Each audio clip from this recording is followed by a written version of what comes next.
Sent on fool's errand in the military, spent a day doing what I wanted. A fool's errand, you may be aware of if you've worked in certain industries.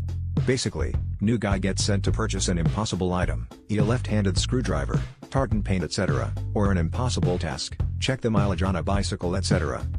Quite common in the military. I didn't really like it though, as it's not the sort of place you can always have a joke with them. You could know 100% they were joking, but you'd still play along with the impossible task because it felt like you had to. I spent some time on this big overseas base, and I wasn't exactly a newbie when I was there but still very young. There was an NCO just above me who was a bit of a dick with stuff like this. I was heading somewhere and he asked me to go and sign off a small bit of equipment. This was a fool's errand. But the joke item is so specific to what we were doing at that certain time that it is very hard to explain why it would be a joke. So for this post I'm just going to say he asked me to get a glass hammer. As I said, this was a huge complex, you needed a vehicle to get anywhere. So I went to the stores and asked them. I wasn't ashamed, as I said the joke was so specific to us that other units probably wouldn't have even got it.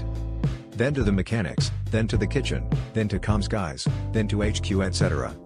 I spent the whole day driving around the base, searching for this mystery item, having coffees and cigarettes, having a laugh with people in other units, seeing areas I would usually not have an excuse to go.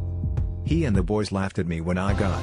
They had spent the day in the cold working, I had spent the day cruising around having fun.